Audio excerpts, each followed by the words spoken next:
The volcanic moon of Pyrrha 7 glowed red beneath the stars. Rivers of molten rock flowed through black mountains. Steam rose from cracks in the ground. This harsh and burning world was home to the Draken hatchery, the most sacred place for the proud dragon species. Taiho wiped sweat from his forehead as he pushed his supply cart through the metal corridors. He was a maintenance engineer, one of the few humans allowed to work near the hatchery. His job was simple: deliver supplies, fix broken machines, stay quiet, stay invisible. He had been on Pyrrha 7 for 2 years now. 2 years of loneliness. 2 years of trying to forget the life he left behind on Earth. His younger sister had died in an accident 3 years ago. After that, nothing on Earth felt like home anymore. So he ran to the farthest place he could find. Today, the hatchery was full of excitement. Taiho could hear the Draken celebrating in their deep, rumbling voices. A prestigious clutch of eggs was hatching. 12 eggs from a noble bloodline. This was a great honor for the Draken people. Taiho parked his cart near a storage room and watched from the shadows. He knew he should not look. Humans were not welcome at sacred events. But curiosity pulled at him. Through a gap in the crowd, he saw the hatching pool. 12 eggs sat in beds of heated stone. One by one, the eggs cracked open. Beautiful hatchlings emerged, each one the size of a cat. Their scales shimmered in colors of red, gold, and deep purple. They cried out with strong voices, and the adult Draken roared with pride. 11 hatchlings stood tall. They spread their tiny wings. They breathed small sparks of flame. The Draken elders nodded with approval, but the 12th egg was still. The crowd grew quiet. All eyes turned to the last egg. It was smaller than the others. Its shell was pale, almost white. For a long moment, nothing happened. Then a tiny crack appeared. A weak sound came from inside. The hatchling was struggling. It took many minutes for the creature to break free. When it finally tumbled out onto the heated stone, the crowd gasped. The 12th hatchling was different. Its scales were silver-white like moonlight on snow. It was thin and small. But the worst thing was its eyes. They were clouded and pale. Completely blind. High Broodmother Kethra stepped forward. She was the leader of the hatchery, a massive dragon with scales like black iron. Her voice was cold as she spoke. This one is vessel unworthy. It is broken. Take it to the ash pits. The ash pits, Taiho had heard of them. It was where the Draken threw things they did not want. Broken equipment. Failed experiments. Defective hatchlings. Nothing survived the ash pits. 2 junior handlers moved forward. One of them grabbed the blind hatchling roughly by the neck. The tiny creature cried out, a high and pitiful sound. But no one listened. The handlers carried it away, and the celebration continued as if nothing had happened. Taiho felt sick. He gripped the handle of his cart so hard his knuckles turned white. He told himself it was not his business. He told himself he could not help. He told himself to walk away. But he could not. He followed the handlers at a distance. They walked through back corridors away from the celebration. They were laughing and talking, not caring about the small creature in their hands. When they reached a waste collection area, one of them opened a large metal container. Without any care, the handler tossed the hatchling inside like garbage. The container was meant for broken parts and old food. It was cold. The hatchling would freeze to death within hours, or it would be dumped into the ash pits with the rest of the waste. The handlers walked away, still laughing. Taiho stood frozen. His heart pounded in his chest. Every rule told him to leave. If he was caught helping a forsaken hatchling, he would be arrested. Maybe killed. The Draken did not forgive those who interfered with their sacred traditions. But then he heard it. A tiny sound from inside the container. A weak cry. A sound of fear and confusion. The hatchling did not understand why it was thrown away. It did not know it was considered broken. It was just a baby, cold and alone, calling out for someone to help.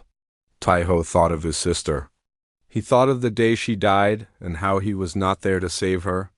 He thought of all the nights he wished he could go back and do something different. He could not save his sister, but maybe he could save this one. Before he could change his mind, Taiho opened the container. The hatchling lay at the bottom, trembling. Its blind eyes looked up at nothing. Its small body was already growing cold. Taiho reached down and lifted the creature gently. It was lighter than he expected, all bones and soft scales. He opened his thermal jacket and placed the hatchling against his chest, close to his heart. The tiny dragon stopped crying. It pressed itself against his warmth. Its small claws gripped his shirt, and it let out a soft chirp of relief. Taiho closed his jacket and walked away. His heart was beating so fast he thought it might burst. He expected alarms to sound. He expected guards to grab him. But nothing happened. No one had seen. He made it back to his small quarters in the human section of the station. His room was tiny, just a bed, a desk, and a small bathroom. But it was warm. And it was safe. Taiho sat on his bed in the darkness. He felt the hatchling breathing against his chest. Its heartbeat was weak but steady. It was alive.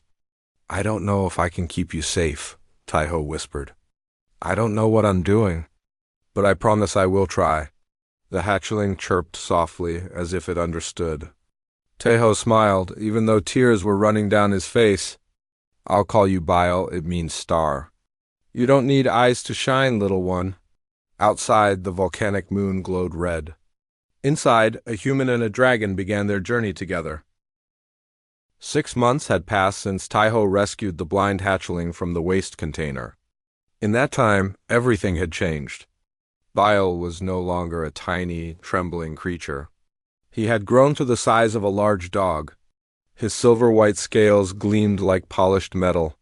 His wings, once weak and folded, now stretched wide when he played. He moved through Taiho's small quarters with confidence, never bumping into walls or furniture. This was the miracle that Taiho had discovered. Bile could not see with his eyes, but he could see in other ways. It started small. Taiho noticed that Bile always knew when he was coming home, even before the door opened. The dragon would wait by the entrance, tail wagging like an excited puppy. At first, Taiho thought Bile could hear his footsteps, but then he realized it was more than that. Bile could feel vibrations through the floor.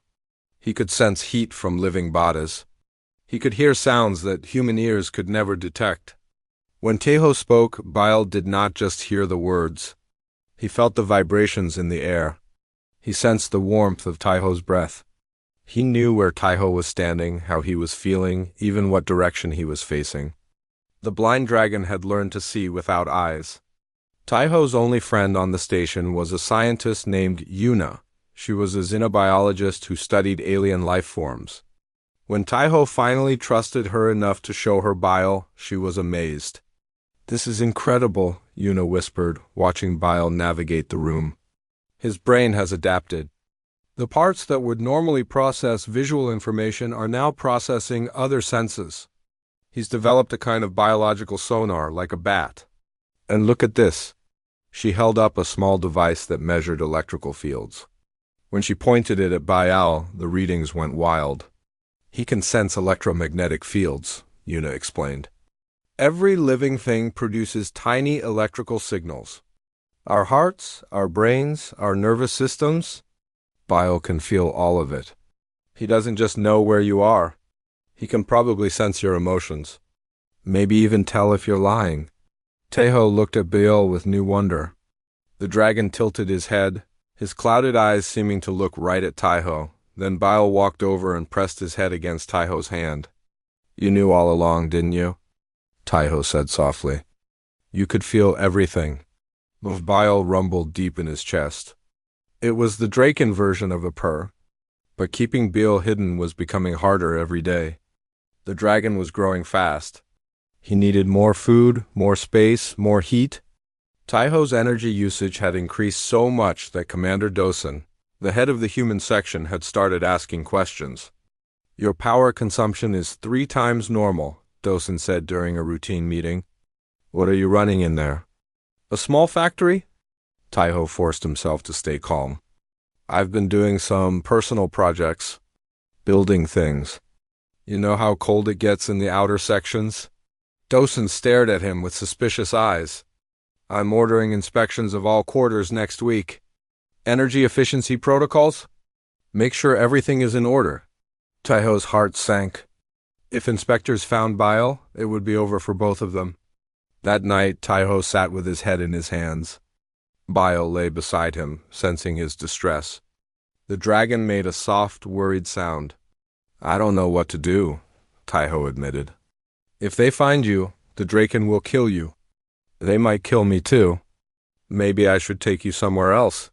Hide you on a different moon? Let you go free.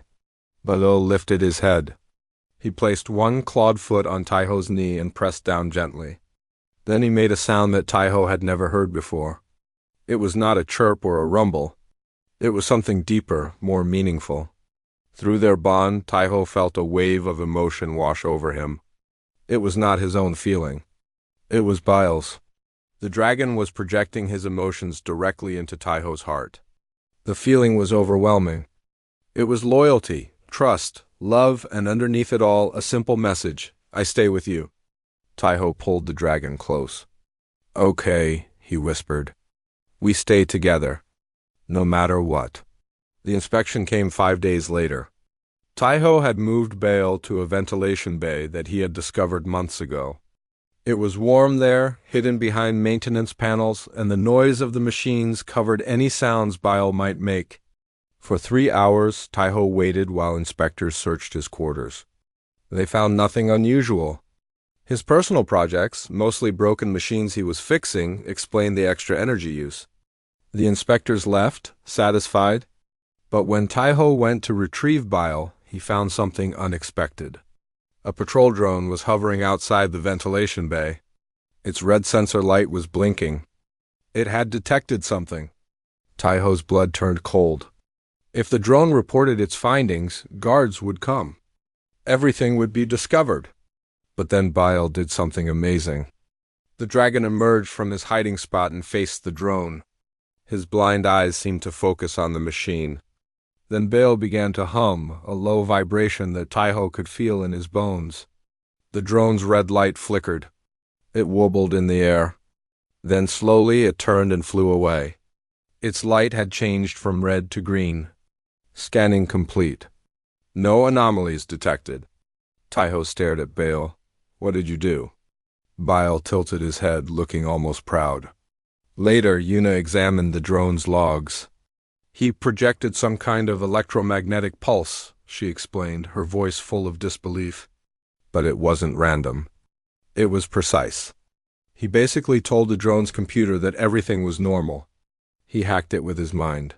Taiho laughed, a sound mixed with relief and amazement. You're full of surprises, aren't you? Bile rumbled happily. But Yuna's face grew serious. Taiho, you need to know something. The Draken are conducting a census of all hatchlings born in the last year. They're checking genetic records, making sure every dragon is accounted for. If they realize one hatchling is missing from the records, they'll come looking, Taiho finished. Yuna nodded. Both species laws agree on this. A forsaken hatchling that survives is considered an abomination. If Bile is discovered, they won't just kill him. They'll make an example of him. And anyone who helped him. That night, Taiho sat in the ventilation bay with Bile. The dragon rested his heavy head on Taiho's lap. Through their bond, Taiho could feel Bile's emotions. There was no fear. Only peace, gratitude, and complete trust. You really don't care about the danger, do you? Taiho asked. Bile rumbled softly. His tail curled around Taiho protectively. Taiho smiled sadly. I guess we're both broken in our own way. But maybe broken things can still be beautiful. He leaned back against the warm metal wall and closed his eyes. Bile's breath was steady and calm. Despite everything, despite the danger and the fear, Taiho felt something he had not felt in years. He felt like he was home. 1 year had passed since Taiho found Bale in the waste container. Now the galaxy stood on the edge of war. Taiho watched the news feeds with growing dread. The Draken were accusing humans of sabotage. They claimed human spies had poisoned their breeding pools, destroying hundreds of unborn eggs. 3 hatcheries had been affected. It was the worst disaster in Draken history. Draken warships gathered at the border. Human fleets responded. Diplomatic talks had failed. Everyone was waiting for the first shot to be fired. Taiho knew the truth. Humans had not done this. He had worked in the facilities for years. He knew how careful humans were around Draken sacred sites. No human would risk starting a war like this. But the evidence seemed clear. Human genetic markers were found in the poison. Human equipment was discovered near the breeding pools. Everything pointed to Earth? It doesn't make sense, Taiho said to Yuna during one of her secret visits. Why would humans do this? We have nothing to gain from war. The Draken are stronger than us. We would lose. Yuna shook her head. Logic doesn't matter anymore. The Draken want blood, and humans are scared. Fear makes people do stupid things. Bile lay in the corner of the room, his massive form taking up most of the floor space. He had grown to the size of a horse now, beautiful and powerful despite his blindness. His scales shimmered like liquid silver. His wings, when spread, could touch both walls. But something was troubling him. Taiho could feel it through their bond. Ever since the sabotage news broke, Bile had been restless, agitated. He kept turning his blind eyes toward the window, as if he could sense something far away. "What is it, boy?" Taiho asked. "What's wrong?" Bile made a low, troubled sound. Through their bond, Taiho felt a confusing mix of emotions. Suspicion, recognition, something was not right, and Bile knew it. The answer came 3 days later, in the worst possible way. Taiho was returning from a supply run when he found a young soldier standing outside his quarters. The soldier's name was Insu. He was barely 20 years old, with a nervous face and hands that never stopped moving. "I need to search your room," Insu said. "Security protocols. Everyone is being checked." Taiho's heart stopped. Bile was inside. "Of course," Taiho said, trying to keep his voice steady. "But I just cleaned up. Can you come back in an hour?" Insu shook his head. "Orders are immediate." "I'm sorry." There was no escape. Taiho opened the door. The room was dark. For a moment, Taiho hoped that Belil had hidden himself somehow. But then Insu turned on the lights, and both men froze. Bile stood in the center of the room. His silver scales caught the light. His blind eyes seemed to stare directly at Insu. He was magnificent and terrifying. A creature of myth standing in a tiny human room. Insu's hand went to his weapon. "What is that? How did you—" "This is impossible." "Wait," Taiho said quickly. "Please, just wait. Let me explain." But Bile was already moving. Not to attack. He walked slowly toward Insu, his head lowered, his posture calm. He stopped directly in front of the young soldier and sat down like an obedient dog. Then Bile did something strange. He placed one clawed foot gently on Insu's chest, right over his heart. And he began to hum. Insu gasped. His eyes went wide. Taiho could see tears forming on the soldier's face. "What is he doing to me?" Insu whispered. "He's showing you who he is," Taiho said. "He's showing you his truth." Bile was projecting his emotions directly into Insu's heart. The soldier was feeling everything, the pain of being abandoned, the confusion of being called worthless, the joy of finding love, the desperate hope of survival. When Bile finally pulled away, Insu was crying openly. "He's just a baby," Insu said. "They threw him away because he was blind." "And you saved him." Taiho nodded. "His name is Baal. He's my family now." Insu wiped his eyes. He stood there for a long moment, his hand still on his weapon. Taiho waited for the alarm, the arrest, the end of everything. But Insu turned off his scanner. Room checked. No anomalies found. He walked to the door and stopped. "I didn't see anything," he said quietly. "But you need to be more careful. High Broodmother Kethra is coming tomorrow. She's demanding full access to all human facilities. If she finds him—" He didn't finish the sentence. He didn't need to. That night, Teho made plans to flee, but Bile refused to move. The dragon kept turning toward the window, sensing something beyond the walls. Through their bond, Teho felt Bile's certainty. There was something important here, something Bile needed to find. "What is it?" Teho asked desperately. "What are you looking for?" Bile closed his blind eyes and concentrated. Teho felt a rush of images and sensations flood into his mind. Electromagnetic patterns, heartbeats, hidden signals. And then he understood. Bile could sense the saboteurs. He could feel the guilt radiating from certain Draken, members of their own species who had poisoned the breeding pools and blamed humans. It was a plot by extremists who wanted war, and Bile could prove it. "You know who did this?" Teho breathed. "You can sense them." Bile nodded his massive head. Teho sat down heavily. If they revealed this truth, they could stop the war. They could save millions of lives on both sides.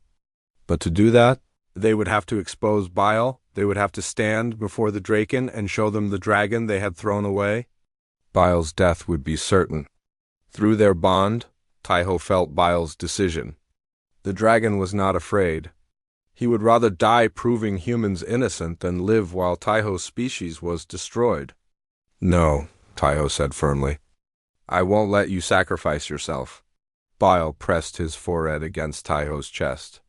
His emotions flowed like water, love, gratitude, peace. He had made his choice. Before Teho could argue more, alarms began blaring.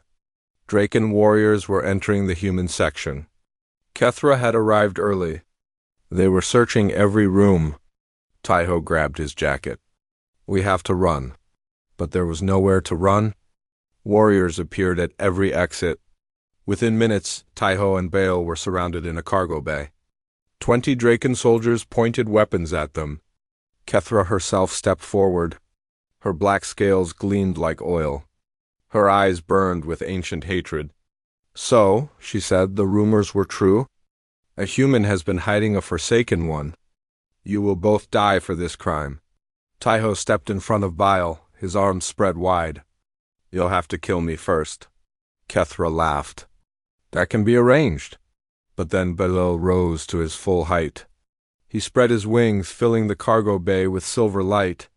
His blind eyes seemed to glow from within. And for the first time in his life, he spoke. His voice was rough, broken, barely understandable, but everyone in the room heard it clearly. "FAM die lie." The Draken warriors hesitated. They had never heard a hatchling speak so young. They had never seen a Forsaken One so powerful. Kethra's eyes narrowed. "What did you say, abomination?" Bile took a step forward. His voice grew stronger. "He is my family, and I will protect him." The Grand Tribunal Chamber was the largest room Teho had ever seen. It was carved from the heart of a dead volcano, with walls of black stone that rose higher than mountains. Thousands of Draken sat in curved rows, their scales creating a sea of colors. At the center, on a platform of heated stone, stood the High Council of Elders. Teho stood in chains beside Bile. The dragon was bound with energy ropes that glowed blue against his silver scales. Around them, guards watched with weapons ready.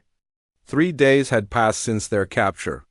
3 days of waiting in a dark cell while the Draken decided their fate. Kethra had demanded immediate execution. But Ambassador Thorn, a moderate Draken who sought peace, had invoked an ancient law. Any Draken, even a Forsaken One, could demand trial by truth before the High Council.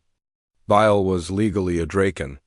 He had this right, and so they stood in the Grand Chamber, surrounded by a species that wanted them dead. High Bloodmother Kethra spoke first. "This creature is an abomination. It was rightfully forsaken at birth. The human who stole it has violated our most sacred laws. Both must die." Murmurs of agreement rippled through the crowd. Ambassador Thorn stepped forward. "The law is clear. A trial by truth must be held. Let the Forsaken One speak, and let the council judge." Kethra hissed. "It cannot speak. It is a broken thing, blind and worthless." But Baal lifted his head. His broken voice echoed through the chamber. I can speak. I will speak. Silence fell. Every eye turned to the silver dragon. Many had never heard a hatchling speak before its second year. Bile was only 1 year old. Elder Vessel Prime, the oldest dragon in the Dominion, raised one ancient claw. He had not spoken in 30 years. His scales were gray with age, his eyes milky with wisdom. When he spoke, his voice cracked like breaking stone. Let the blind one see. Let the silent one speak. This is the law. The trial began. A young woman named Hannah stood as Bile's advocate. She was an aide to the human ambassador, brave enough to volunteer when no one else would. She guided Taiho and Bale through the proceedings, whispering instructions. They will test his abilities, Hannah explained. If he can prove his worth, the council may spare him. But Kethra will do everything to stop that.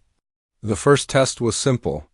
Objects were placed around the chamber, and Bale was asked to find them. He did so easily, navigating through the crowd without touching anyone. His echolocation and electromagnetic senses allowed him to see the room better than any sighted dragon. The second test was harder. Draken from the audience were asked questions, and Bile was asked to determine if they spoke truth or lies. One by one, he identified liars with perfect accuracy. He could sense guilt in their heartbeats, fear in their electrical patterns. The crowd began to whisper. This was no ordinary hatchling. This was something new. But then Kethra called her witness. General Corax, commander of the Draken war fleet. He was massive, his red scales marked with battle scars. He stepped forward with absolute confidence. I have proof that humans poisoned our breeding pools, Corax declared. I have witnesses. I have evidence. This trial is a distraction from the real enemy. Bile's head snapped toward the general. Through their bond, Taiho felt a surge of recognition. This was him. This was the source of the guilt Bale had sensed from miles away. Bile spoke. You are lying. Corax laughed. The blind one accuses me? I am a hero of the Dominion. My loyalty is beyond question. You poisoned the eggs, Bile continued. You planted human evidence. You want war because war makes you powerful. The chamber exploded with noise. Dragons roared in anger and disbelief. Guards moved forward, uncertain who to protect. Corax drew a weapon. I will not be accused by an abomination. He fired at Bile, but someone was faster. Insu, the young soldier who had discovered Bill weeks ago, threw himself in front of the blast. The energy bolt struck his shoulder, spinning him to the ground. Insu! Taiho cried. Guards seized Corax, but he fought free. This is a human trick. They have corrupted this creature. Can't you see? Bile did something then that no dragon had ever done. He closed his blind eyes and projected outward. Not just to one person, but to everyone in the chamber. Every draken felt it. Every human felt it. A wave of emotion and memory flooded their minds. They saw what Bale had seen. They felt Corax's guilt like poison in their veins. They experienced his secret meetings, his careful plans, his satisfaction as Draken eggs died and humans took the blame. The truth could not be denied. Corax fell to his knees screaming. The weight of his own guilt crushed him from within. Make it stop! Make it stop! When Bile finally released his projection, the chamber was silent. Corax lay broken on the floor, confessing everything between sobs. His followers were quickly identified and arrested. War had been averted. Humans were innocent. But Kethra was not finished. She stepped forward, her voice cold and hard. The extremists are exposed. This is good, but the law remains. A forsaken hatchling is an abomination. It must still die, unless someone claims it as kin. She looked around the chamber with triumph. No Draken would claim a forsaken one. The shame would destroy their family line forever. Silence stretched on. Bile lowered his head. He had saved 2 species from war, but he could not save himself. Then Taiho stepped forward. I claim him. Every head turned. Kethra laughed with disbelief. You, a human? You cannot claim kinship with a Draken. It is impossible. Why? Taiho asked. Because I don't have scales? Because I don't breathe fire? I found him dying in a garbage container. I fed him. I kept him warm. I taught him that he had value, even when his own people called him worthless. If that is not kinship, what is? The chamber buzzed with confusion and argument. This had never happened before. No human had ever claimed a Draken as family. Elder Vessel Prime raised his claw again. The chamber fell silent. The ancient dragon looked at Taiho with his milky eyes. Speak your testimony, human. Tell us why you deserve to call this dragon your kin. Taiho took a deep breath. He looked at Bile, at the dragon who had changed his life, and he began to speak. I will tell you about the night I found a dying star in a pile of garbage, and why I chose to give it a chance to shine. Taiho stood before the Council of Elders and spoke from his heart. 3 years ago my sister died. She was young and full of life, and then she was gone. After that I felt empty. I ran away from Earth because everything there reminded me of what I had lost. I came to Pyrrhus 7 hoping to disappear. I wanted to feel nothing. He paused, gathering his thoughts. The chamber was completely silent. Then I saw them throw a baby into the garbage. A living creature, tossed away like broken equipment because it could not see. And something inside me woke up. I remembered what it felt like to care. I remembered that life has value, even when it seems damaged or lost. Taiho looked at Bile. The dragon was watching him with blind eyes that somehow saw everything. Bile did not ask to be born blind. He did not choose to be different, but he never stopped trying. Every day, he found new ways to understand the world. He learned to see with sound and feeling. He learned to sense truth from lies.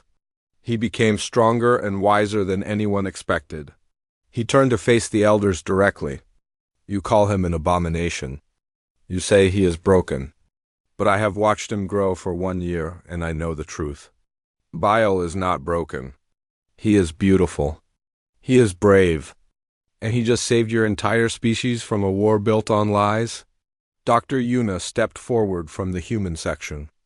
May I add something? Elder Vessel Prime nodded. Yuna held up a data tablet. I have studied Bile's genetic structure. His blindness is not a defect. It is an adaptation. His brain developed new abilities to replace vision. He can sense things that no sighted dragon can sense. His genes could actually strengthen the Draken bloodline, making future generations more perceptive and adaptable. The council members leaned forward with interest. You threw away your greatest treasure, Yuna continued, and a human picked it up. The chamber buzzed with discussion. Many Draken looked uncomfortable. They had been taught that Forsaken ones were worthless. Now they were learning they had been wrong. Elder Vessel Prime raised his claw for silence. He stared at Taiho with ancient, knowing eyes. Human, he said slowly, you speak of kinship. But kinship among Draken is more than words. It is a bond of blood and fire. Can you truly claim such a bond with one of our kind?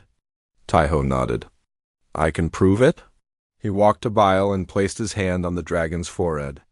Through their bond he sent a simple request. Show them. Bile closed his eyes. Then he projected their shared memories into every mind in the chamber. The Draken saw everything. They felt Taiho's grief when he found Bile dying in the cold. They felt his fear as he smuggled the hatchling to safety. They felt his love as he watched Bile grow and learn. They felt Bile's trust, his gratitude, his joy. They felt two broken souls healing each other. When the projection ended, many Draken were weeping. They had never experienced such a pure bond, such unconditional love. Some of them had treated their own hatchlings with less care than this human had shown to a stranger. Elder Vessel Prime was silent for a long moment. Then he rose to his full height, towering over everyone in the chamber. I have lived for 500 years, he said. I have seen empires rise and fall. I have watched my people become proud and cruel. We forgot that strength is not about scales or fire. Strength is about the courage to love what others reject. He turned to face the entire assembly. This human showed more honor to our young than we did. He saw value where we saw waste. He offered love where we offered death. The shame is not his. The shame is ours. He raised his claw in the ancient gesture of judgment. I declare the one called Bile to be vessel-worthy. His blindness is not weakness, but wisdom. And I name the human Taiho as his official bondkin with all rights and protections that title brings. The chamber erupted in chaos. Some cheered. Some protested. But the elder's word was law. Kethra stepped forward, her face twisted with rage. This is wrong. This is against everything we believe. I will not allow this. She pulled a hidden blade and lunged at Bile, but she never reached him. Bile moved faster than anyone expected. He knocked the blade aside with one claw and pinned Kethra to the ground. His massive jaws opened, revealing teeth like crystal swords. Everyone froze. Kethra had tried to kill him. By Draken law, Baal had every right to take her life. But he did not. Instead, Baal closed his eyes and touched his forehead to hers. He projected one single emotion into her mind: forgiveness. Kethra screamed, not from pain, but from the overwhelming weight of mercy she did not deserve. She felt every cruel thing she had done, every hatchling she had condemned, every life she had destroyed, and she felt Baal's forgiveness washing over it all like warm rain. When Baal released her, Kethra lay on the floor, sobbing like a child. I'm sorry, she whispered. I'm so sorry. Baal looked down at her with his blind eyes. Now you see, he said. Now you understand. The trial was over. A new chapter had begun. In the months that followed, everything changed. Humans and Draken signed a new treaty of peace and cooperation. Taiho was offered the position of ambassador, but he refused. He had a different dream now. With the support of both species, he built a sanctuary on a quiet colony world. It was a place for forsaken hatchlings, the ones born blind or lame or different, the ones who would have been thrown away. Baal helped raise them. He taught them that being broken was not the end. He showed them how to find new ways to see, to hear, to live. He proved that worth was not decided at birth but earned through courage and love. 5 years passed. Taiho was older now. Gray hair touched his temples. Lines marked his face. But his eyes were bright with peace, the peace of a man who had found his purpose. The sanctuary had grown. Dozens of young dragons lived there, each one unique, each one precious. They played in the fields, learned in the classrooms, and slept in warm nests beneath alien stars. Night fell. Taiho sat on his porch, watching the sky. 2 moons rose over the horizon, casting silver light across the land. Baal, now fully grown and magnificent, curled around the small house. His tail wrapped protectively around the building. His wings covered the roof like a shield. Nestled in the curves of his massive body, a dozen young hatchlings slept peacefully. Blind hatchlings. Lame hatchlings. Small hatchlings. Scarred hatchlings. All of them loved. All of them safe. Taiho leaned against Baal's warm scales and closed his eyes. Through their bond he felt the dragon's contentment, deep as the ocean and warm as the sun. Still think I made the right call? Taiho asked softly. Grabbing you from that bin? Baal's voice was clear now, smooth and strong. You did not save me, brother. You taught me something more important than survival. What's that? Baal shifted his great head to look at Taiho with eyes that could not see but understood everything. You taught me that being seen has nothing to do with eyes? It has to do with being loved. Taiho smiled. Tears ran down his face, but they were happy tears. The kind that come when a long journey finally reaches home. He settled deeper against Baal's scales. Around them, the hatchlings stirred in their sleep, dreaming dragon dreams. Above them, stars filled the sky like scattered diamonds. And together, the human and his dragon brother closed their eyes. They slept.